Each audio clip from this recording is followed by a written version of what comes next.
Damos início a mais um AlcaCast, um espaço para os membros da nossa comunidade compartilharem a sua história e também contar um pouquinho do seu negócio. E hoje eu estou aqui com um convidado de longa data, um amigo de longa data, que foi uma satisfação receber a notícia que ele queria participar. E aí eu disse, poxa, vai ser muito legal. O Jaumei Duarte, que é um empreendedor nato, que é sócio, proprietário da Santa Fé Seguros, empresário do setor de seguros, sócio da Santa Fé, como eu falei, corretor de seguros, economista com formação em MBA em gestão empresarial pela Fundação Getúlio Vargas, atuou em empresas como a Volvo, fabricante de caminhões, e a Renault.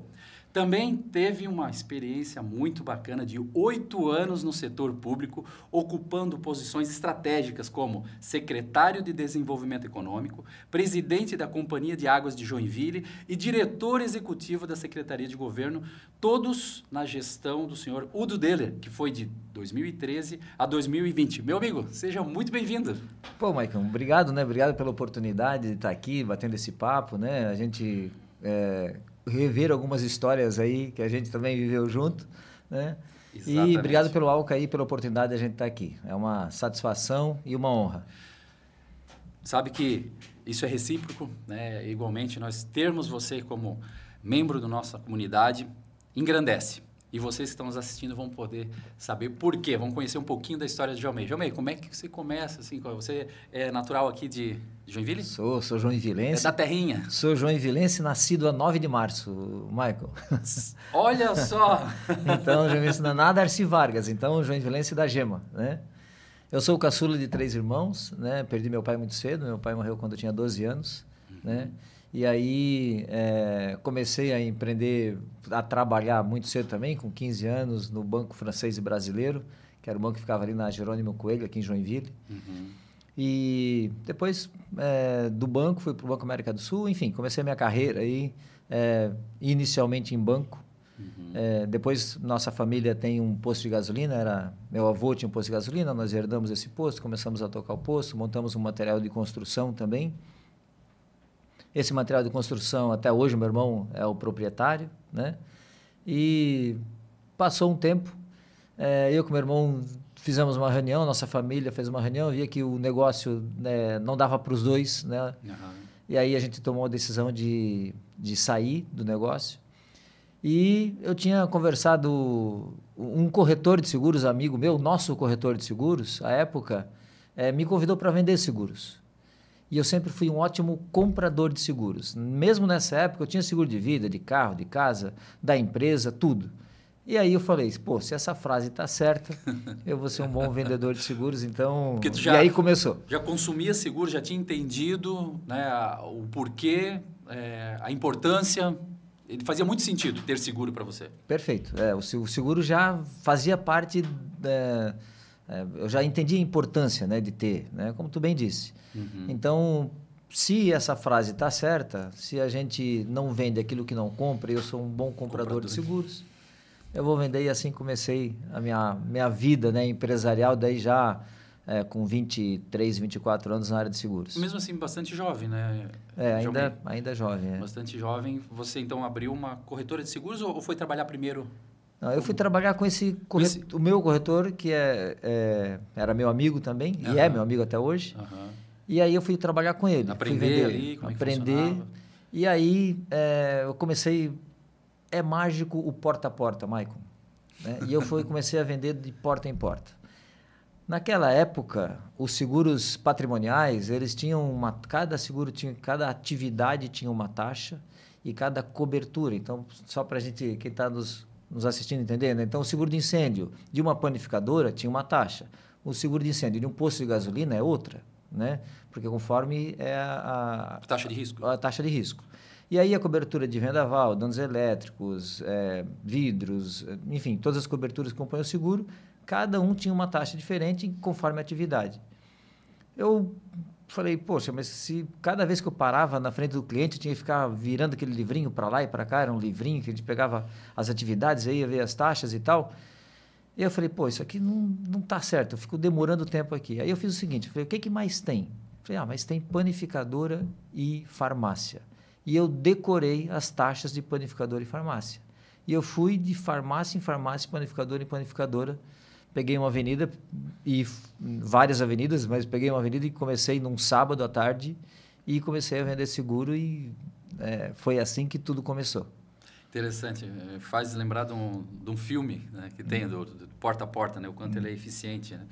E assim, João May, com isso também você acabou se destacando como um especialista, né, para essas pessoas, né? Porque é diferente, né? O corretor que ia ali abrir o livrinho e ver...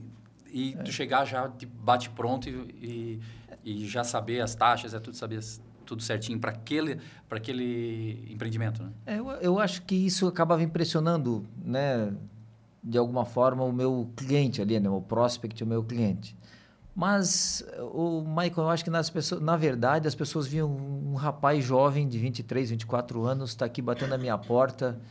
E eu acho que as pessoas, certo, tinham pena, talvez, e assim começou, sabe? Porque o porta a porta tem uma bênção sobre o porta a porta que é impressionante, sabe? Então, mesmo quando eu recebia, depois, né, mais tarde, hoje, quando eu recebo um vendedor porta a porta, que é muito raro hoje, né?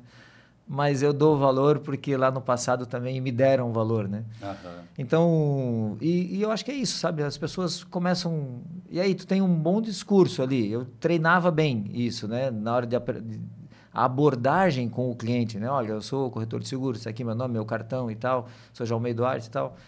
E estou aqui para proteger o teu imóvel e tal. Tem 5 minutos para mim, sabe? E aí, as pessoas...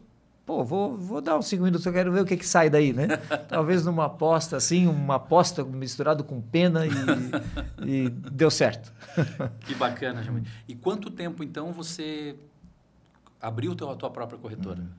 Daí eu fiquei vendendo para outros corretores, né? Eu tenho um amigo nosso também que tinha outras seguradoras, então eu comecei a vender para esses 2 corretores e fiquei 1 ano, talvez. Só que ali ainda eu não tinha formação de corretor de seguros, porque o corretor de seguros você tem né, como tem o corretor de imóvel tem o Cresci, o corretor de seguros tem a SUSEP. Né? Então, tinha que fazer uma formação, tem uma formação que dura 1 ano, né, ou eram provas, e depois vocês tinham que fazer as provas, e assim eu fui fazer essa formação de corretor de seguros, que terminei ela em final de 95. E aí, pô, a gente está falando de 30 anos atrás, século né, passado. Cara? Século passado, denuncia a idade, né, Michael? E aí, a partir da tua conclusão de formação... Aí, assim que eu me formei corretor, mas antes disso, eu fui chamado para uma seguradora. A Vera Cruz, que hoje é a Mafre, me viu vendendo seguros, viu que eu não era corretor, porque existe no mercado assim, se você é corretor de seguros, você não é segurador. Se você é segurador, você não é corretor de seguros. O mercado mesmo não permite isso, a prática do mercado, né? E como eu não era corretor de seguros ainda, eu fui convidado para trabalhar numa seguradora, né? E aí, ser gerente da filial Joinville, já de cara. E eu achei aquilo um desafio danado, porque, poxa, 25 anos e 24, 25 eu já tinha, ser gerente de uma seguradora, né? Mas a seguradora passava por um momento que o presidente que tinha vindo da Espanha, ele estava contratando muitos gerentes jovens, né? Talvez eu era o mais jovem, mas a faixa de idade dos gerentes era 28, 30 anos. E aí eu fui contratado pela Vera Cruz, fiquei 4 anos trabalhando na Vera Cruz, que é do sistema Mafre, que era uma seguradora oriunda do Grupo Bung, né? Uma seguradora cativa do Grupo Bung. A Bung vendeu para a Mafre, ficou 4 anos, ficou uns 10 anos com o nome ainda Vera Cruz, e depois se transformou em Mafre, que é a Mafre que a gente conhece hoje, né? Fiquei 4 anos na Vera Cruz e saí daí para montar já a Santa Fé. Aí eu já tinha, né, tomei a decisão de pedir demissão e montar a Santa Fé Corretora de Seguros. Isso foi em 99. Porque como gerente ali, tu tinha no teu core business ali fazer venda também? Fazia parte? Não, a gente atendia os corretores. Porque aí eu acho que né, te conhecendo um pouco, falando do teu histórico ali, como tu gostou de fazer um porta a porta, ficou uma coisa faltando ali? Ficou, Ou ficou faltando, talvez a gente andou um pouquinho, subiu um andar, né? Por que eu falo que subiu um andar? E essa foi a oportunidade que a Veracruz me deu, né? Porque na Veracruz eu atendia os corretores para que eles vendessem Veracruz. E a Veracruz ainda era uma seguradora sólida, né, e tal, com o nome de mercado, mas não era uma grande seguradora, né? A grande seguradora era a Bradesco, Porto, Sul América, a GF, a época que hoje é Allianz. Então eram essas os grandes players, a Paulista, que virou Liberty, que hoje é a Yellon.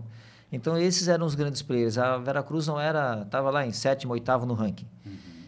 E por que eu falo que é um andar a mais, né? Um patamar a mais? Porque para eu vender para o corretor, eu tinha que não só conhecer muito bem os produtos da Veracruz, mas eu tinha que estudar o produto do mercado. Para eu dizer, ó, corretor, Por que o tema?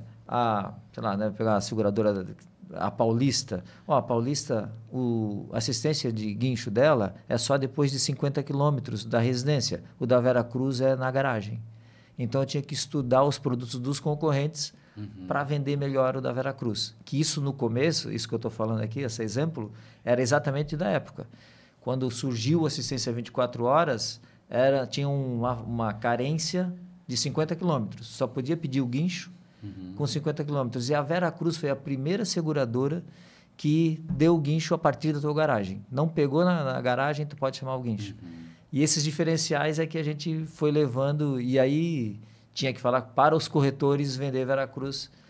Não era uma tarefa tão fácil, né? Porque as outras seguradoras eram muito desenvolvidas e tal, né? Mas a gente também conseguiu êxito, né, nessa tarefa. Nos 4 anos, a gente as vendas quadruplicaram da Veracruz nesse período que a gente estava lá. Que legal. Mas mesmo assim, ainda tu queria empreender? A vontade de empreender sempre, né? Sempre. Na minha família, todos são empreendedores, né? Meus primos e tal. Acho que eu tenho só um primo que ainda é CLT. Mas meus tios, enfim... É um exemplo de berço que tu tem, né? É um exemplo de berço. Então, isso talvez venha no sangue, né? Essa vontade de empreender. E desde cedo eu tinha isso muito forte, né? E aí, eu vi essa oportunidade do setor de seguros, né? E eu via as oportunidades que tinham, que os corretores muitas vezes, às vezes não atendiam e tal. Eu falei, poxa, tem muito campo e eu quero me dedicar a isso. E também aí essa questão de mercado, né? Porque você está vendendo segurança, você está vendendo tranquilidade para o cliente, você está vendendo proteção. Eu estou te vendendo uma coisa boa, né? Então, isso também bate muito com propósito de vida, né? E aí, eu não estou te oferecendo alguma coisa que ali na frente pode te fazer mal. Muito bom. E quando você abre já com Santa Fé? Abro como Santa Fé. E quando você inicia com a Santa Fé, tu inicia com nichado em algum ramo ou amplo? Não, quando começa o negócio, né, Michael? Se o cara... Dá para escolher muito. Eu tenho um seguro de fazenda, vou fazer. Tenho seguro de automóvel, de prédio. Faço. Faço. Né? E essa característica, ela vem desde sempre, sabe? Então, hoje ainda a Santa Fé é uma corretora multiproduto. Nós vendemos qualquer necessidade que o cliente tenha na área de seguros, a gente atende. Né? Sejam seguros mais comuns, como automóvel, residencial, né, o empresarial e tal, até os seguros um pouco mais elaborados, eu diria, como seguro garantia, como seguro cyber, como seguro de crédito, seguro de E&O, seguro de responsabilidade civil profissional para médicos, advogados, enfim. Nós temos tudo isso no portfólio e além dos benefícios, né? Plano de saúde, seguro de vida empresarial, vida individual, seguro viagem, todos aqueles seguros individuais também e para a pessoa jurídica nós temos. Muito bom. Mas no meio desse percurso aí da Santa Fé, como corretor de seguro, vieram algumas propostas que você também não conseguiu dizer não. É você verdade. se desafiou. É verdade. Conta um pouquinho dessa tua trajetória, porque foi para Volvo, né? Depois para Renault. Vamos começar por aí. Certo. Michael, eu estava com 3 anos de empresa e a gente estava crescendo todos os números crescendo, mas a gente não ganhava dinheiro ainda, né? Ainda estava abaixo da linha de equilíbrio, do ponto de equilíbrio, né? Tinha meses que era bom, tinha meses que não era e tal. A gente estava né, nessa gangorra financeira que os negócios, quando a gente está começando, tem. E surgiu um convite para a Volvo, estava montando a corretora de seguros dela no Brasil, né? A Volvo, fabricante de caminhões, e surgiu um convite, um amigo meu que é de Curitiba, ele, olha, eu estou aqui na Volvo, e a Volvo vai contratar uma pessoa também para ajudar aqui, e essa pessoa estava nessa área de seguros já, para ajudar, para vir trabalhar no setor de seguros. E eu falei, tu tem interesse? Aí eu falei, olha, poxa, eu estou começando a minha empresa, né? Estou aqui e tal. Mas eu falei, tá bom, vou ver a oportunidade. E aí participei, teve uma seleção e tal, e fui escolhido, né? Como a pessoa a fazer parte lá desse time. E eu estava bem no início, né? E a primeira decisão para nós, empreendedores, Maicon, poxa, mas eu tenho a minha empresa. Poxa, eu vou largar a minha empresa e vou ser funcionário de novo, né? Poxa, bate essa dúvida, né? Tá certo que era uma proposta bacana num setor que eu conheço, numa empresa classe mundial, né? E então balança, né? E aí eu fui, conversei com a minha esposa, conversei com a minha filha, oramos, colocamos na presença de Deus e falei, Deus, se for da tua vontade, então, que dê tudo certo. E se não for da tua vontade, se isso não vai ser bom para nós, não vai ser bom para mim, para minha família, eu falei assim, coloca um cabelo no meio desse assunto. Dá um sinal. Dá um sinal e não deixa acontecer, né? E eu fui, e aí fiz todos os testes e tal, e fui aprovado. E graças a Deus deu tudo certo. E quando eu fui pegar meu crachá, meu TBF, que é o crachá da empresa, né? Eu gosto do número 9 do 3, não por acaso, né? Não por acaso, porque é o número data do meu nascimento. Mas eu gosto muito desses dois números e na hora que eu fui pegar o meu TBF, era 0309. E ali eu percebi, eu falei, Deus dizendo, ó, vai fundo que tá tudo certo. É o caminho. Tá tudo certo. Tô no comando, como sempre, né? Deus sempre está no comando das nossas vidas, dos nossos negócios, isso eu acredito firmemente, né?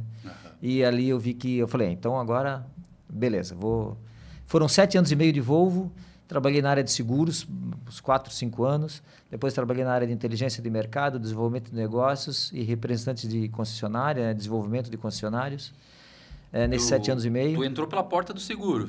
Entrei pela porta do seguro. Mas depois transitou por outros setores. Depois transitei por outros setores, né? A gente escreveu uma história muito bacana. Hoje não existe ranking de corretora de seguros, mas hoje seguramente a Volvo é uma das maiores do Brasil, né? E a gente desenhou e vende basicamente nas concessionárias, né, o seguro. Então, nas concessionárias Volvo para clientes Volvo, a gente desenvolveu um produto específico, né, que é um sucesso no Brasil até hoje. Depois disso, aí fui para as outras áreas, inteligência de mercado e desenvolvimento de negócios. E na última área que eu passei na Volvo foi a área de desenvolvimento de concessionários, que também, todas essas áreas eu tive muita sorte de ter participado, de ter desenvolvido, porque bateu muito com as características que eu tenho, sabe? Então, sou muito grato a todas as oportunidades que a Volvo me deu. Na verdade, sou muito grato a tudo que aconteceu comigo até aqui, né? Se a gente vai construindo e Deus vai nos ajudando. Depois da Volvo fui para a Renault. A Renault precisava de uma pessoa que fizesse a interface com as seguradoras.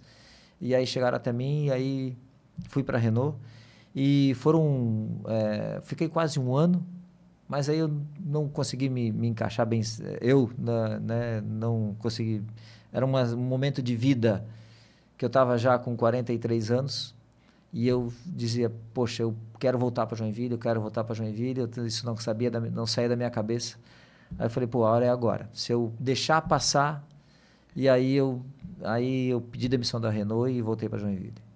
Legal. Aí voltei para Joinville aí para empreender a Santa Fé novamente, né? E aí começamos a Santa Fé. Eu tinha mantido ela a PJ esse tempo todo, mesmo sem faturamento, né?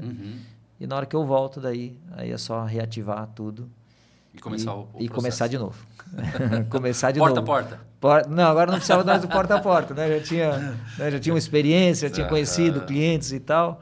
E aí, mas de vez em quando eu faço porta a porta. É bom, né? É dá bom, resultado, né? é bom. E, rapaz, é o contato frio, te desafia. Então, de vez em quando eu ainda, até hoje, curto fazer um porta a porta aí. Quem está começando, João May, nesse ramo, tu indicaria um porta a porta? Ah, com certeza. Com certeza. Forja, né? Porque hoje está muito Forja o vendedor. A questão do digital, né? Digital, ok, digital precisa, quem está fora do digital também, né? Tá obsoleto, mas não só ele, né? Não. O porta a porta forja o vendedor, né? Então, deixa com o ombro grosso, né? Deixa cascudo, engrossa. Engrossa o pelo. Porque tu recebe todo tipo de não ali, né? Tu recebe todo tipo tu recebe todo tipo de reação. Né? Das que são positivas, das que não quero, tal. Né? Uhum. E isso tu vai fortalecendo. Aí, poxa, aí tu vê que tu fez uma abordagem que faltou alguma coisa, aí tu vai lapidando o teu pitch, né, de vendas. E aí, então... e hoje, para quem está começando, vai começar ali, né, no ciclo da família, né, no ciclo dos amigos, aquela técnica que a gente aprende, né? Dos amigos, da família, aí vai fazer uma lista de nomes do amigo do colégio, da faculdade e tal, e vai indo. Então, não é um contato tão frio. Mas chega no momento que essa lista acaba e tem que começar. Pô, e agora? Né? Vou pro contato frio mesmo. Vou pro contato frio, que é isso que, como eu falei, eu acho que dá uma forja no vendedor mais robusta. Uhum. E atualmente, então...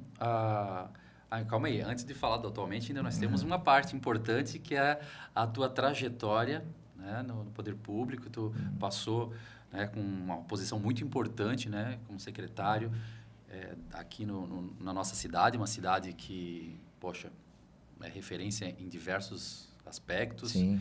E tu teve a oportunidade de sentar muito próximo da gestão, participar de decisões importantes e viver um pouquinho disso. E não podíamos deixar de falar um pouquinho dessa tua trajetória aí. Michael, foi uma trajetória também, como eu disse, né? Foi uma oportunidade que apareceu única, né? Eu sempre também, um lado muito forte que eu tenho é o lado associativista. Uhum. Então, eu sempre participei da CIG, do Núcleo de Jovens Empresários e tal, e quando eu fui, eu participava, quando fui para Curitiba. Uhum. Nos 8 anos e meio que eu fiquei morando em Curitiba, eu sempre vinha aqui, vinha nas Expo Gestão, que aconteciam aí ano a ano, né? Que inclusive tem aí uma Expo Gestão logo em seguida. Nos eventos do núcleo, enfim, sempre estava muito ativo. E essa veia associativista sempre bateu muito forte em mim também. E quando eu voltei, os amigos me colocaram para presidente do Núcleo de Jovem Empresário. Então, no ano de junho de 2011 a junho de 2012, eu fui presidente do Núcleo do Jovem Empresário da CIG, né? A CIG Jovem, como popularmente conhecida. E no Núcleo, a gente conheceu também, a gente fez parte do Conselho Estadual do Jovem Empreendedor de Santa Catarina, o CEGESC, que são os núcleos das associações estado afora, né? E aí a gente faz muita conversa e tal, e aí sempre vem aquela indignação do poder público, né? Poxa, por que não dá para fazer isso? Por que não dá aquilo? Por que, né? E vem uma vontade de participar, né? Quando a gente participa dos núcleos, assim. E 2011 a 2012, no ano que eu fui presidente do núcleo, né, foi o ano que o seu Udo Deller foi presidente da CIG também. E ali a gente teve alguns contatos, né, naturalmente, como de praxe da associação. Quando ele foi para a eleição, eu participei fiz um almoço, participei algumas outras vezes, algumas reuniões, mas muito pouco. E na hora que ele venceu a eleição, ele me fez o convite para participar do governo na Secretaria de Desenvolvimento Econômico. A Secretaria de Desenvolvimento Econômico é uma secretaria um pouco de relações públicas do governo, né? Então, ela lida com o setor produtivo, ela é responsável pelo ecossistema de inovação da cidade, ela tem algumas atribuições de praxe e tinham algumas outras que eram circunstanciais, como a duplicação da Santos Dumont e a modernização do aeroporto, né? E aí fizemos um bom trabalho ali na Secretaria de Desenvolvimento E aí o prefeito me fez um convite para ir para Águas de Joinville também, tinha uma missão lá. E a gente, fiquei 2 anos e meio na Secretaria de Desenvolvimento, 2 anos e meio na Águas de Joinville e 2 anos e meio, 3 anos na Secretaria de Governo, que finalizou os 8 anos. Então eu fiquei do primeiro ao último dia no governo Udo. E para mim foi uma satisfação também, um aprendizado enorme, né? E realizar, né? Quando pode... eu sempre digo, o poder público, ele tem uma força muito grande em poder realizar. A vontade do setor público já é 50% de qualquer coisa, né? Uhum. Claro que o poder público também tem suas limitações. Então, tem que escolher qual prioridade vai tocar, né? Uhum. O governo Udo escolheu saúde e educação, né? Que foi destaque, então, esses 2 temas. E se tivesse mais tempo, a gente contava um pouco das histórias aí, né? De cada uma Mas quem sabe numa outra oportunidade, né? Com certeza. Mas foi super gratificante. Eu aprendi o lado do setor público, que era um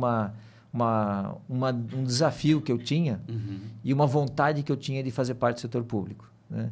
E eu digo que eu ocupei as 3 melhores posições que eu podia ocupar no governo, que é na Secretaria de Desenvolvimento, na Águas de Joinville e na Secretaria de Governo, porque tudo isso se complementa, sabe? Uhum. Então, foi uma experiência muito positiva. E dessa experiência, João Meire, que antes, né, tu não tinha, o que tu traz assim de bagagem para dar continuidade? Porque a Santa Fé continuou, né?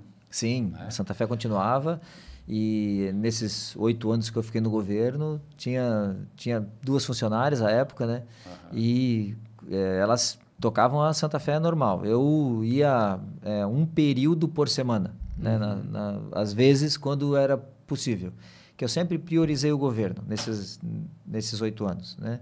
Se eu tinha uma reunião na Santa Fé e aparecia uma reunião no governo, eu cancelava da Santa Fé e priorizava o governo. Deu hierarquia para essa... Deu hierarquia para o governo, né? Porque eu sabia que ia ser temporário, né? Queria fazer o melhor e daí só com muito foco. E assim, opinião pública, né? Pô, tá deixando de ir para o governo para ir na empresa própria e tal. E eu tinha muito cuidado com isso. Eu nunca misturei as coisas em nenhum momento, né? O que é setor público é setor público, o que é minha empresa é minha empresa. Eu sempre tive muito cuidado com isso, sabe? Então, e mudou a tua visão do poder público? Mudou a visão. E assim, fica... sobretudo, a gente percebe que muito do setor público é parte jurídica. Então, tem que ter o conhecimento jurídico sobre tudo o que acontece. E hoje, na tua pergunta aí, sobre a Santa Fé, hoje, sempre que eu vou para algum assunto novo, eu bato o olho no jurídico daquele assunto para ver como eu devo quais são as minhas limitações, as minhas regras, o que eu posso, o que eu não posso. Quais são as regras do jogo? Quais são as regras do jogo, né? Porque no setor público, qual que é a diferença do setor público e privado? Setor público, setor privado, a gente pode tudo que a lei não proíbe. E setor público, a gente só pode o que a lei permite. O que está em lei. Então, qualquer ação de qualquer ente público, ela tem que estar em lei. E aí, o setor jurídico é muito, muito atuante, né? No setor público como um todo. Ô, João Meire, eu sei que não foi fácil esses 8 anos. Atuar no setor público é algo desafiador. Você mesmo veio trazendo várias questões aqui. Mas o que tu conseguiu fazer? Porque eu sei que você fez coisas bem interessantes e eu penso que é importante compartilhar aqui para o pessoal saber. Michael, bom, eu ocupei as 3 posições, como eu falei ali, né? Na Secretaria de Desenvolvimento, como eu também disse ali, é uma Secretaria de Relações Públicas do governo, né? Então, a secretaria se relaciona com o setor produtivo, é a secretaria que desenvolve, né, ações para pavimentar o desenvolvimento econômico, para atrair novas empresas, para atrair novos investimentos, enfim.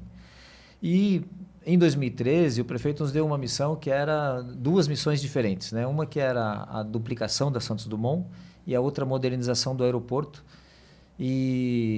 E além disso, né, trabalhar o ecossistema de inovação da cidade, que ainda estava incipiente. E essas 3 entregas, eu destacaria, né, eu fiquei na Secretaria de Desenvolvimento 2 anos e meio. A duplicação da Santos Dumont foi um desafio grande, era um financiamento que o governo do estado tinha à época, contratado junto ao BNDES, e o município tinha a obrigação de liberar as áreas para duplicação. E o prefeito nos deu a missão de pedir doação, né? Então, nós fomos a Santos Dumont, são 8.100 metros, né? Do lado direito, que era onde a gente tinha que pedir as doações, eram 141 áreas de 103 proprietários. E nós fomos bater na porta desses proprietários para pedir doação. Claro que a gente não ia pedir doação naquela que é uma casa, que o imóvel, que a duplicação ia, né, ia ter que desapropriar a casa da pessoa. A gente fomos pedir as doações naqueles imóveis que eram imóveis maiores, enfim. E nós conseguimos 30% de doações, cerca disso, e a gente conseguiu liberar a fase centro e norte da duplicação da Santos Dumont. A fase centro é da Tenente Antônio João até a Tuiuti, e a face norte da Tuiuti até o aeroporto, né? Então, e aí a duplicação pode acontecer.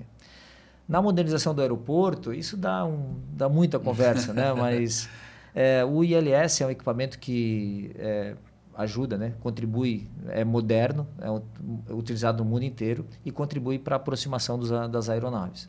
Ele diminui quase na metade a necessidade do piloto de ter que ver. Tem um momento que o piloto tem que avistar a pista, né? E o ILS reduz a quase a metade, tanto a distância da pista como a altura. E estava uns 4, 5 anos já que esse assunto estava sendo tratado, e para encurtar um pouco a conversa, o ILS foi instalado e homologado em junho de 14, 26 de junho de 14. E só para você ter uma ideia, Maicon, não é só comprar o equipamento. O equipamento não é caro, em torno à época, acho que foi 5, 6 milhões. Mas é homologar o equipamento. Porque para o equipamento funcionar, tem uma série de ações no sítio aeroportuário, em toda a área do aeroporto, que tem que ser preparada para homologar o ILS.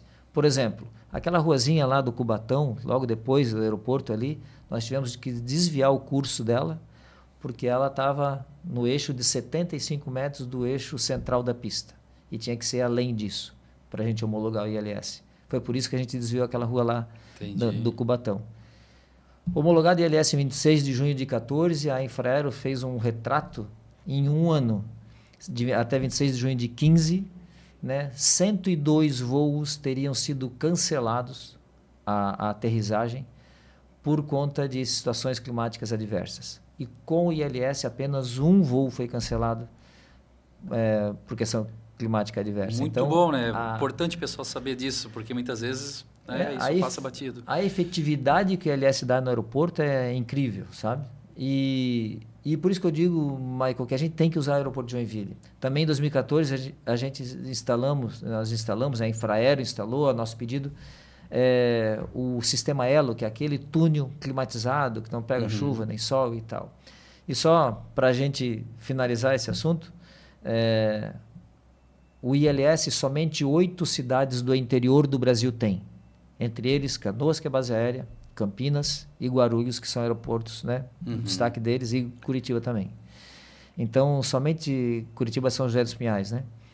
Então, somente 8 cidades no interior têm ILS. Joinville é uma delas. Muito bom. Sistema Elo, somente 4 cidades no interior, tirando Palmas e Porto Alegre, somente 4 cidades no interior têm o sistema Elo. Nenhuma dessas 4 cidades tem ILS.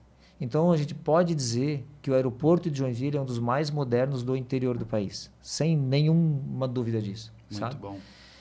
E depois, né, na questão da inovação, nós criamos o Prêmio de Inovação, enfim, eventos de inovação, que em 2014 virou a Expo Inovação, que também é um evento que acontece todos os anos aí em Joinville, porque a gente identificou que muitas universidades, as empresas ganhavam prêmios de inovação e o setor público ainda não estava participando disso.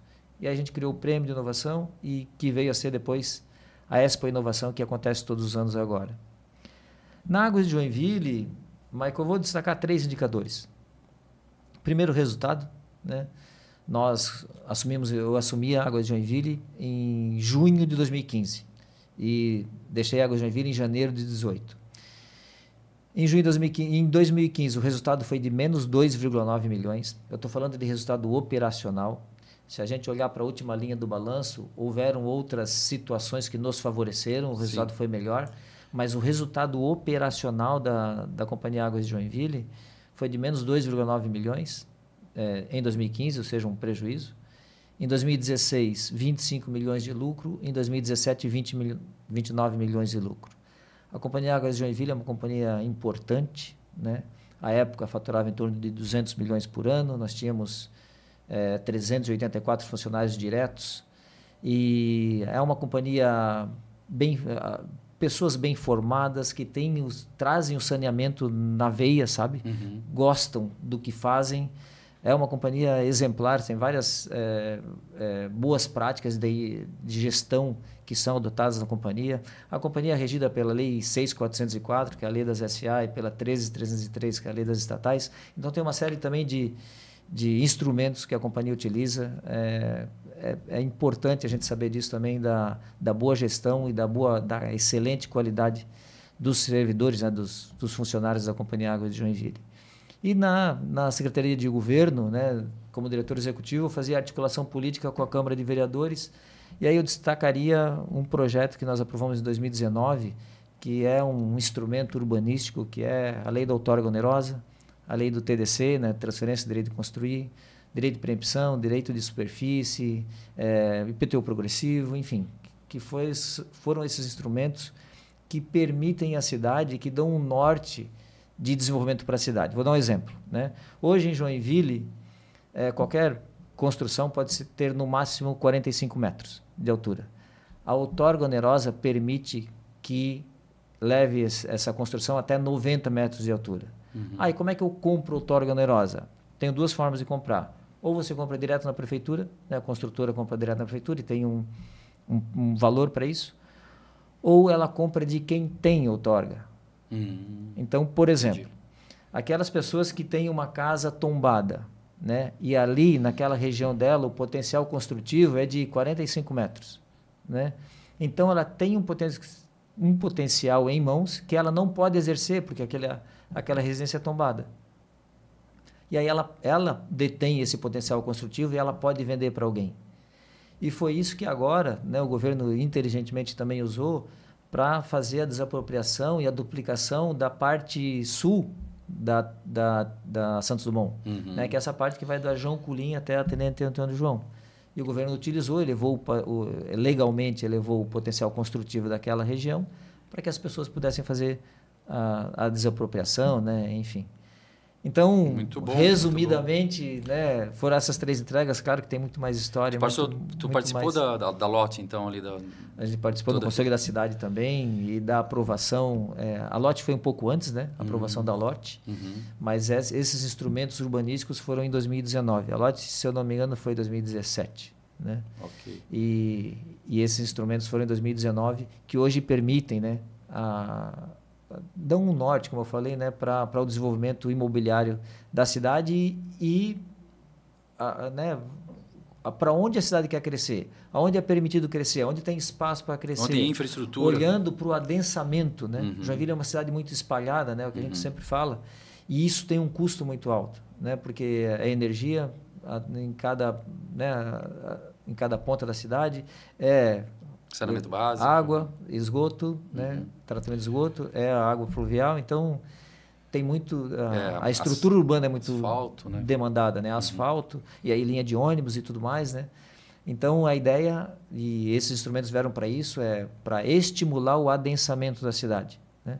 Então, à época a gente viu os vazios urbanos da região central expandida, eram correspondentes aos bairros o Morro do Meio e o Espinheiro juntos. Poxa. Então, se todo mundo estivesse ocupando essa área urbana central expandida, esses 2 bairros já, né, assim, não precisariam... A população desses bairros estariam contempladas aqui. Muito então, bom. E isso gera um custo para o município. Né? Boas entregas. Então tivemos um bom trabalho aí que, né, a meu ver, a gente entregou nesse período de 8 anos na prefeitura. Tudo que tu vai fazer, tu pede um parecer jurídico, né, para as ações e tal. Qualquer passo para ver se não está batendo, né, ou conflitando com alguma outra norma, regra ou lei. Enfim, tem que ter um cuidado jurídico bastante importante. Beleza. E atualmente como é que está a Santa Fé? Então, teve toda essa jornada, você reativou ela, depois ela ficou... sobre muito, né, eu não diria gestão, mas o operacional, funcionários, né, as funcionárias, e aí passa esse período de gestão pública tua, você traz esse viés, né, muito mais atento ao jurídico, isso vem colaborando então para as novas decisões, as novas ações, enfim, e como é que ela está hoje, então, assim, a Santa Fé? Michael, em final de 2019, eu fiz uma reflexão, porque eu estava no governo, tinha mais um ano de governo aí em 2020, né? E eu precisava responder uma pergunta que iam me fazer. Tu quer fazer parte do governo seguinte? E não importasse qual fosse, né? O setor público é carente de pessoas que queiram fazer, e, enfim, né? Então, sempre que tem uma pessoa que tem já alguma liderança e algum conhecimento, essa pessoa é sempre consultada para fazer parte do governo, né? E eu tive acesso a um estudo no professor da Singularity University que diz o seguinte: a nossa geração, a minha geração pelo menos, né, eu sou na faixa dos 50, vai até os 100 e vai até os 100 com disposição de quem tem 65 anos. Então não faz mais sentido você ter um propósito de vida, e sim um propósito de ciclo de vida. E um ciclo de vida, segundo esse professor, era de 10 anos. Aí eu olhei para a minha experiência e falei, opa, talvez esse estudo tenha a ver comigo, né? Nesse momento, principalmente ali, né? Eu tinha, né, 8 anos e meio de grandes empresas, né? De ter a experiência de ser executivo de grandes empresas. Depois eu tive a experiência de 8 anos de ser um servidor público, ser um executivo do setor público. E eu falei, o que eu gosto de fazer? Aí eu falei, pô, eu gosto de ser empresário. Eu gosto de vender seguro, eu gosto de conversar com as pessoas, eu gosto de conversar com o cliente, eu gosto de resolver os problemas dos clientes. É isso que eu gosto. Então, o meu próximo ciclo vai ser na empresa, né? Então, os próximos 10 até 2030 vai ser na empresa. E foi assim que eu fiz, né? Aí eu comuniquei internamente, né, o prefeito e tal. Ou 8, né, João Meio? Porque o teu ciclo é meio de 8 ali, né? Meio de 8, 8,5, né? Quem sabe, né? 9, um número bacana. Aí eu internamente, né, deixei isso tudo bem claro, né, até porque tinha eleição e tal, né, e podiam acontecer convites. E depois surgiram outros 2 convites, até para o governo do estado, e eu declinei porque eu estava muito voltado à empresa. Então, esse ciclo agora é empresarial. Eu voltei para a Santa Fé 100% em 2021. E, né, a Santa Fé, nós, como eu falei, né, operamos para seguros, pessoas físicas e pessoas jurídicas, em todos os seguros. Então, tem alguma necessidade de seguro, vem a nós e a gente vai escutar, diagnosticar para resolver. Direcionando hoje o teu esforço para algum ramo específico do seguro? Porque é bem amplo, né? O seguro é bem amplo. O seguro que eu mais gosto de vender, Michael, é o seguro de vida. Olha que legal. Seguro de vida. Nós operamos com vários, vários João Meio, produtos. Assim, eu tenho uma curiosidade. Parece ser o mais difícil, não é? E parece que é o mais difícil, Mas eu vou dizer por que eu gosto do seguro de vida. Primeiro, o seguro de vida é o único seguro que ele vai cumprir o propósito ao qual ele se presta. De fato, né? De fato, né? Não tem outro seguro. O seguro de carro pode se colidir, se bater. O seguro de residência é se roubar. O seguro de vida não tem o se. Em algum momento aquela pólice vai ser usada, né? E, bom, se a gente sabe que um fato vai acontecer e que esse fato vai trazer consequências financeiras para mim ou para minha família, por que eu não vou mitigar esse problema, né? Esse fato? E o seguro de vida faz isso, né? Hoje, por exemplo, um seguro de vida, qual é um problema? Uma pessoa falta, tem que fazer um inventário. O inventário é um processo obrigatório que custa de 10% a 12% do patrimônio da pessoa. Só aí já... Então, vamos lá, uma pessoa que tem 500 mil de patrimônio, tem uma casa, um carro, um dinheirinho guardado e tal, né? Depende do imóvel, até mais que isso. Mas vamos lá, um exemplo de 500 mil. Se essa pessoa falta, para fazer o inventário dela são 15%, ou seja, são R$75 mil. E não tem nada que não esteja no inventário. O carro entra em inventário, o dinheiro no banco entra em inventário, o terreno entra em inventário, ações em bolsa entra em inventário, todo o patrimônio de uma pessoa entra em inventário. Só não entra em inventário o seguro de vida. Então, para resolver esse problema aqui desse exemplo nosso, do cara que tem 500 mil de patrimônio e vai ter que pagar 75 mil a esposa ou o marido, vai ter que pagar de 75 mil de inventário. Se ele tem 500 mil de patrimônio, será que ele tem 75 mil reais líquidos para pagar esse inventário? Que não esteja na conta conjunta, que não seja um dinheiro à parte, né? Dificilmente. Essa reserva, né? E é esse problema que o seguro resolve, sabe? Muito interessante. E vamos lá, um seguro de 75 mil para um homem de 40 anos hoje custa em torno de R$30 mensais. Então, sabe, o preço para resolver o problema é muito baixo, né? Uma pessoa que tem 500 mil de patrimônio, ela consegue pagar R$30 mensais num seguro de vida. Sim. Né? E é essa consciência que a gente procura levar para os clientes e para as pessoas. Claro que daí tem outras coberturas, doenças graves e tal, mas aí... Tem um outro viés do seguro que usa-se em vida, né? Também. Sim, mas o meu propósito, né, de sempre esclarecer para os clientes é essa questão, sobretudo do inventário. E aí tem 3 variáveis, né? O inventário, a educação dos filhos e o custo de vida. Né? E essa tem que ser uma conversa muitas vezes, Maicon, eu prefiro sempre com o casal. Sim. Porque em algumas situações, e não poucas, a mulher tem a renda maior da casa do que o marido. Né? E aí o seguro maior tem que ser para ela e não para ele. Né? Então esse diagnóstico que a gente faz é sentando com os clientes e é sempre olho no olho, né? Ouvindo, e muitas vezes a gente entra em situações, né, que são de confidencialidade do casal, né? Quanto que um ganha, quanto que outro ganha e tal, e qual o patrimônio que tem, e a gente leva isso muito a sério também, né? Esse sigilo natural, né? Tem LGPD para isso hoje, inclusive, mas não precisamos nem falar em lei. É o sigilo moral que a gente tem que ter com os nossos clientes, né? Bem interessante. E tu falando assim, por exemplo, né, eu já tive próximo assim, né, de seguradora, também já tive uma experiência, mas não tinha essa clareza. Pois é. Então, eu penso muito, passa por esse despertar dessa consciência. Porque há um assunto que a gente não curte muito falar, né, que é morte, né? Então, assim, essa questão, né, dessa falta. Então, a gente tenta, não, deixa... Mas aí, sabe que vai acontecer. Não tem, né, como você falou, não tem o se. Não tem o se.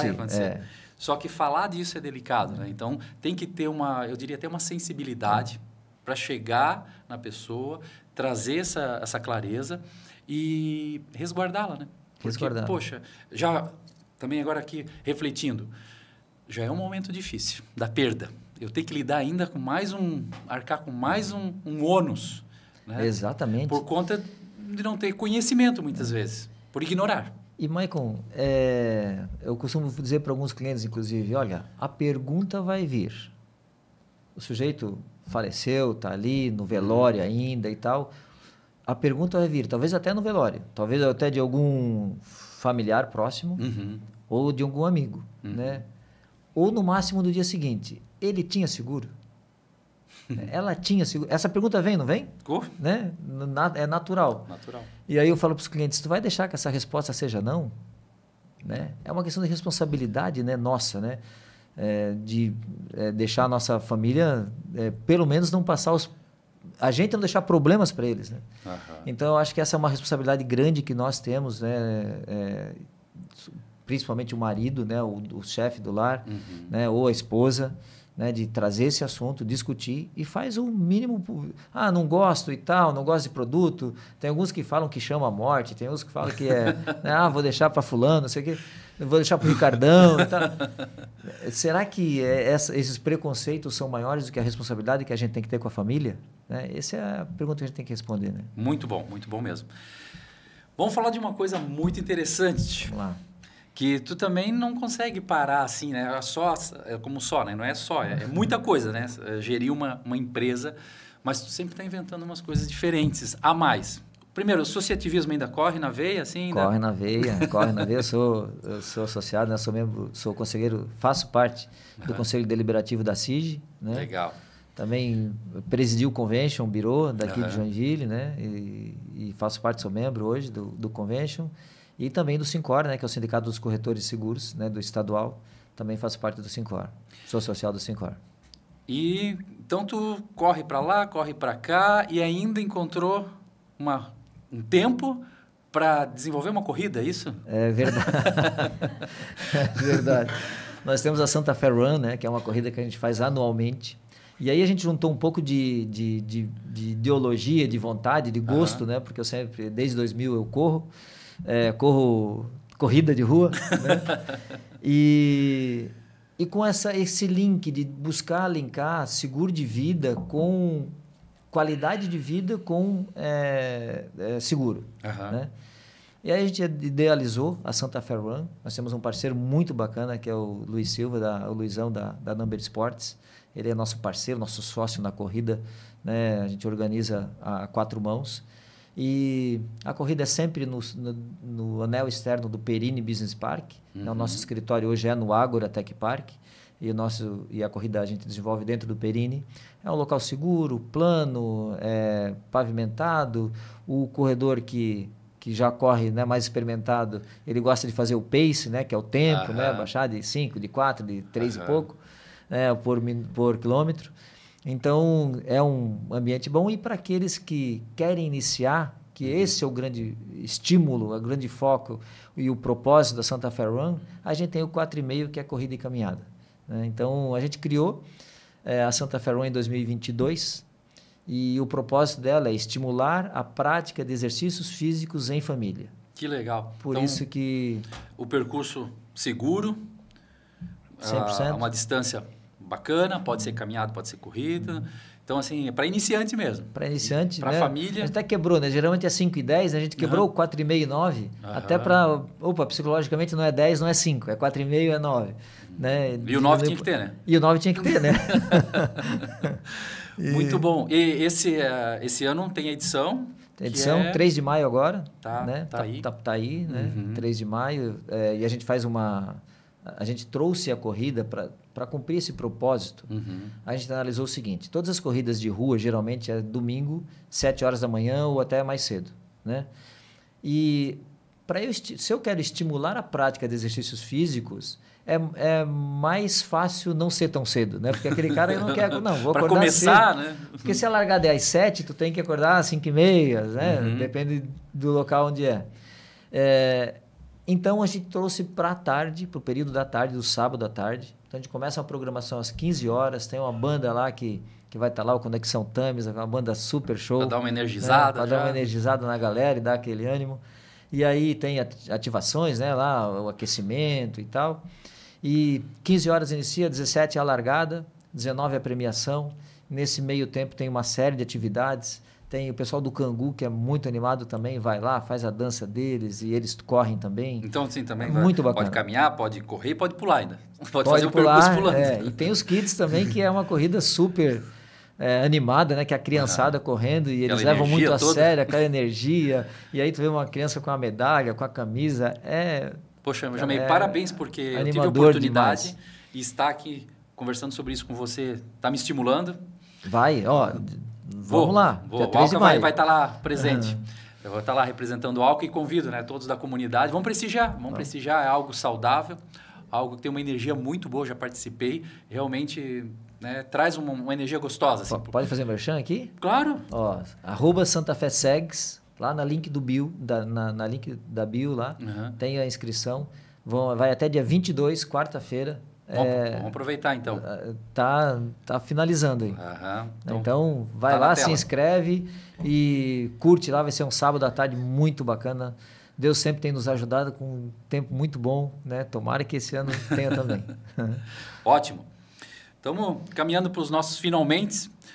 Tem algo a mais que tu queria compartilhar? Não, agradecer mesmo, Maicon, né? Aí a oportunidade, né? Você falou dos produtos da Santa Fe, a gente então opera para a pessoa física e jurídica, né? Para a pessoa física, basicamente são os 5 seguros, né? Automóvel, residencial, vida individual, viagem e equipamentos portáteis. E agora também a bike está vindo forte, né? O seguro de bike. E no empresarial aí todo o leque que tem de seguros empresariais, né?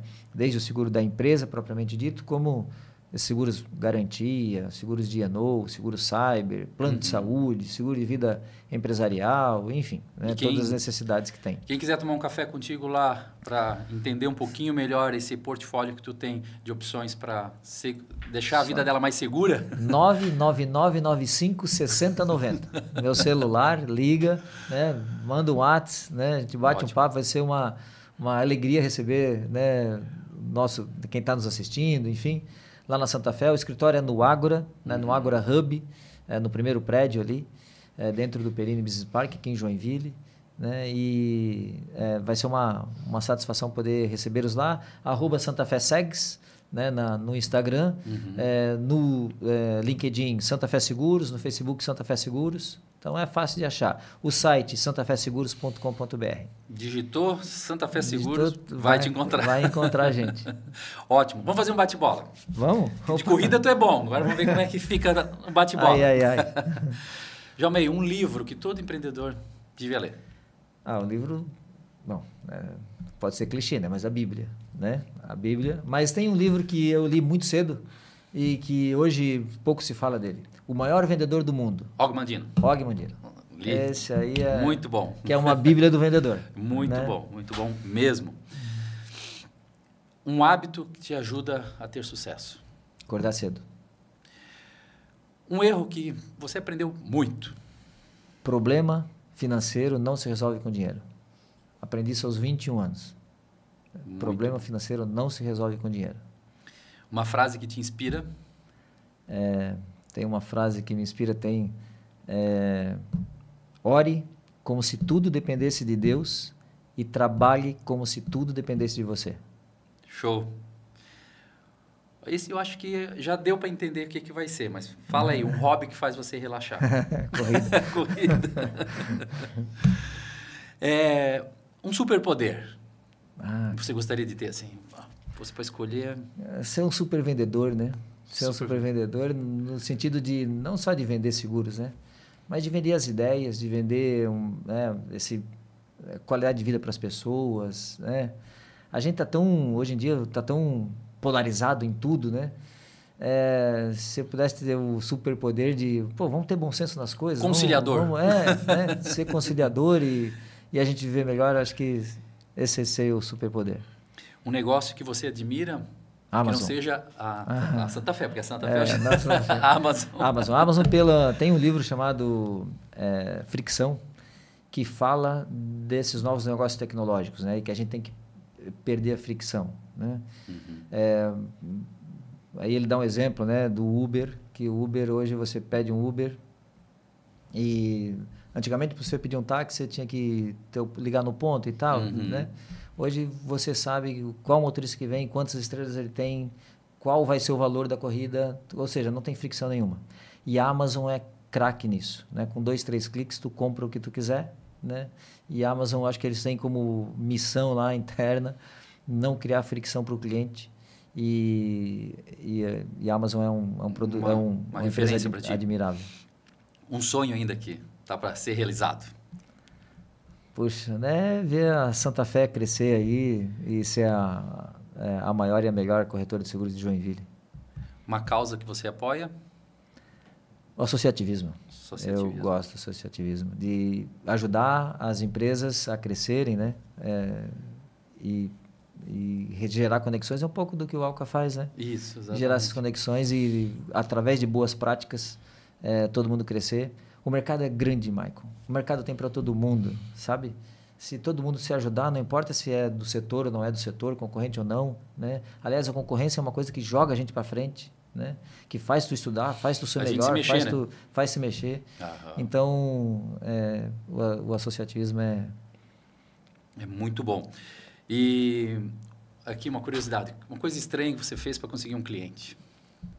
O porta a porta. Causa estranhamento, né? Porque o porta a porta, assim, né? Agora a gente fala e tal, mas no dia é um frio na barriga que, né? Tu olha ali... Só quem fez que sabe, né? Tu olha ali naquela... Será que eu não vou atrapalhar? Naquela farmácia, aí o cara dá uma mexida na porta, tá vendo? É um sinal para não ir. Né?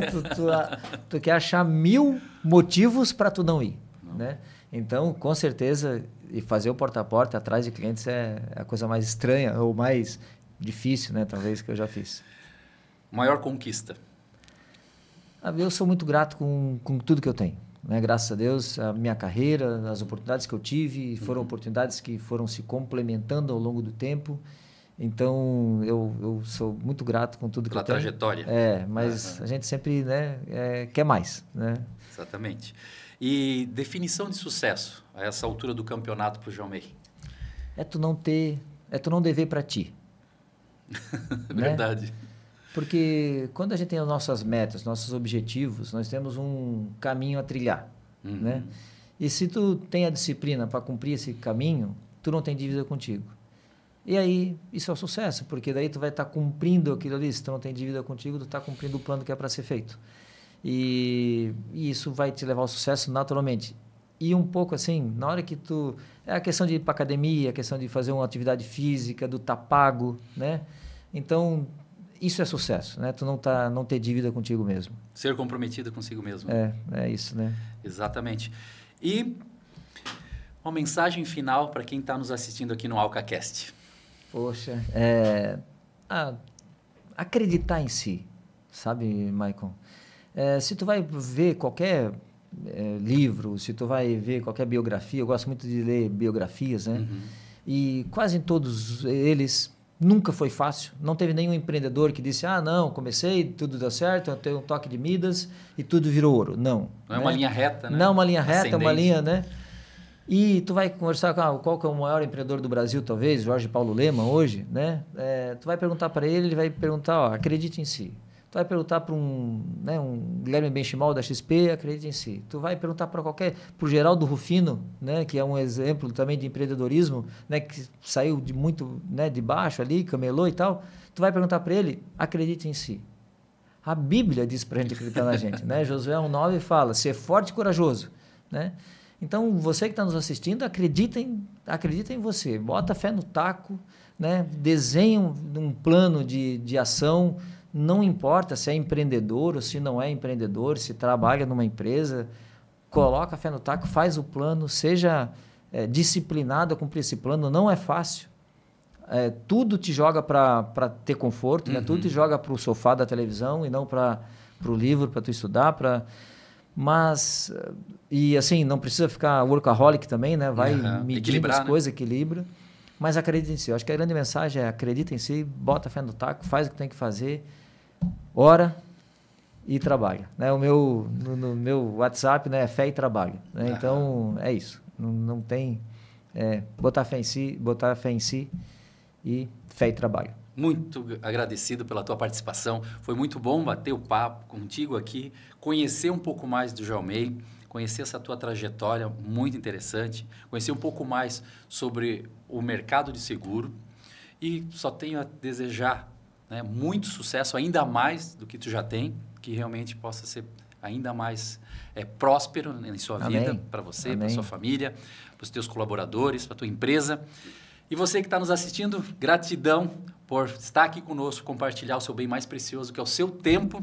E te convido para estar aqui junto. Próxima pode ser você aqui nessa cadeira, compartilhando a sua história, inspirando pessoas assim como o Jalmey teve a oportunidade. Eu sou muito grato de estar aqui, vivenciando, sentindo isso, essa inspiração da trajetória dele.